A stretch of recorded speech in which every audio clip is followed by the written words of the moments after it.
কোরবানির ঈদকে সামনে রেখে পশুর হাটের প্রস্তুতি চলেছে। দূর দূরান্ত থেকে আসছে গরু ভর্তি ট্রাক।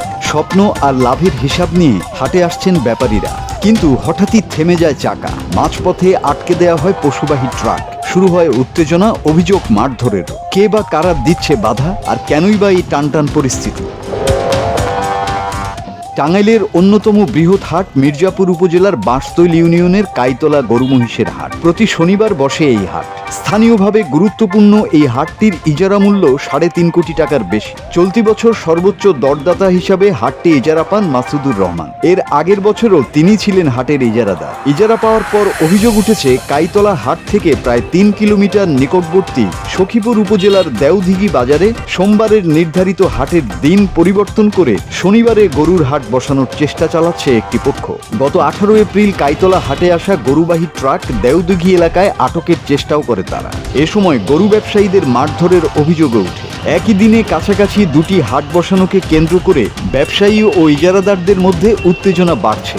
জোর করে গরুবাহী ট্রাক আটকে রাখার অভিযোগে ক্ষোভ প্রকাশ করছেন ব্যাপারীরা। এতে সময় নষ্টের পাশাপাশি আর্থিক ক্ষতির মুখেও পড়ছেন তারা।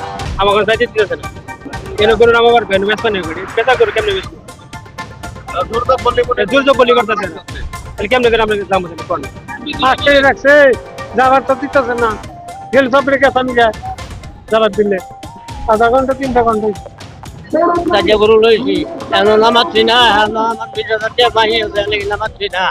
এদিকে কাইতলা হাটের ইজারাদারের অভিযোগ, একই দিনে জোর করে নতুন হাট বসানোর চেষ্টা করলে দুটি হাটের সুনাম নষ্ট হবে, পাশাপাশি আইন শৃঙ্খলা পরিস্থিতি অবনতি হতে পারে। তিনি দ্রুত প্রশাসনের হস্তক্ষেপ কামনা করেন।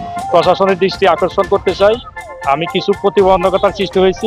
আমার পার্শ্ববর্তী প্রায় 3 কিলোমিটার উত্তরে দেওদিঘি নামে একটা হাট, যেটা সোমবারে, যার শিডিউল ভ্যালু ছিল 3,10,000 টাকা। সোমবারে হাট, সেই বাঁশ হাট এবং কাঁঠালের হাট, সিজনাল হাট। সেই হাটে গরু হাট বসানোর জন্য একটা দুষ্ট চক্র তারা পাইতারা করতেছিল সকাল থেকে। এই কাইতলা হাটে যে সমস্ত এই ব্যাপারীগণ আসতেছিল, তাদের কিছু কিছু গরুর গাড়ি আটকিয়েছিল এবং ব্যাপারীরা যখন ওখানে গরু নামাইতে অস্বীকার করছিল, তাদের গায়ে হাত তুলছে। গরুর ট্রাকের গ্লাস বাড়ি মেরে ভেঙেছে। কিছু ব্যাপারী এসে জোর করে এসে তারপর আমাকে অভিযোগ জানাইছে। এই জন্য আমি প্রশাসনের দৃষ্টি আকর্ষণ করি, এর সুবিচার চাই। অন্যদিকে দেওদিঘি হাটের ইজারাদার অভিযোগ অস্বীকার করে বলেন, প্রশাসনের অনুমতি নিয়েই তিনি গরুর হাট বসিয়েছেন, কোনো ট্রাক আটকে রাখা হয়নি বলেও দাবি তার। সরকারের দিকে পারমিশন দিতে শনিবারে গরু ছাগলের হাট অনুমোদিত।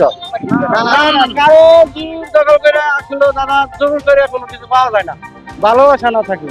সবাইকে অনুরোধ করে বলা হইতেছে, রিকোয়েস্ট করে, যে নামতেছে নামবে, যে না নামবে চলে যাবে। সোজা কথা, কারণ কোনো কোনো কিছু করা হবে না। পরিস্থিতি নিয়ন্ত্রণে রাখতে এবং কাইতলা হাট যাতে ক্ষতিগ্রস্ত না হয়, এ ব্যাপারে দ্রুত ব্যবস্থা নেওয়ার আশ্বাস দিয়েছে জেলা প্রশাসন। মির্জাপুর উপজেলার কাইতলা গরুর হাটের ইজারাদার একটি আবেদন জেলা প্রশাসক মহোদয় বরাবর দাখিল করেছেন। সেখানে তিনি সখীপুর উপজেলার দেওদিঘি হাটের তারিখ পরিবর্তনের জন্য বা বার পরিবর্তনের জন্য একটু আবেদনে উল্লেখ করেছেন। এ বিষয়ে আমরা পরবর্তী প্রয়োজনীয় ব্যবস্থা গ্রহণের জন্য উপজেলা নির্বাহী অফিসার সখীপুর এবং মির্জাপুরকে পত্র পাঠাবো। আশা করি এটার সমাধান হয়ে যাবে। Bangla TV news desk.